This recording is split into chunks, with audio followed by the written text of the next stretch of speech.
बहुत समय पहले की बात है। एक सुंदर घाटी में आरव नाम का एक छोटा सा लड़का रहता था। उसका घर जंगल के किनारे था। आरव बहुत जिज्ञासु और साहसी था। उसे जंगल में घूमना और नई चीजें ढूंढना बहुत पसंद था। एक रात जब पूरा गांव गहरी नींद में था, आरव खिड़की से बाहर देख रहा था। चांद बहुत चमक रहा था और उसकी रोशनी में जंगल कुछ अजीब सा चमक रहा था। अचानक उसने देखा कि जंगल के बीचों बीच नीली रोशनी टिमटिमा रही है। आरव को बहुत उत्सुकता हुई। वह धीरे से बाहर निकला और उस रोशनी की ओर चल पड़ा। जैसे जैसे वह पास पहुंचा, उसे एक मधुर संगीत सुनाई देने लगा। कुछ कदम आगे बढ़ते ही उसने देखा एक चमकता हुआ नीला फूल जो चांद की किरणों में जगमगा रहा था। उसके आसपास छोटे छोटे परियां नाच रही थी। वह फूल चांद का जादुई फूल था जो 100 साल में एक बार खिलता था। आरव ने जैसे ही फूल को छूने की कोशिश की, एक चांदी जैसी धूल हवा में उड़ गई और एक परी उसके सामने आ गई।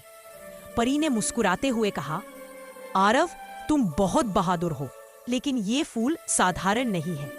ये फूल केवल उस व्यक्ति को मिलता है जो सच्चे दिल से दूसरों की मदद करता है। आरव ने विनम्रता से कहा, मैं इस फूल को अपने गांव के बीमार लोगों के लिए चाहता हूँ।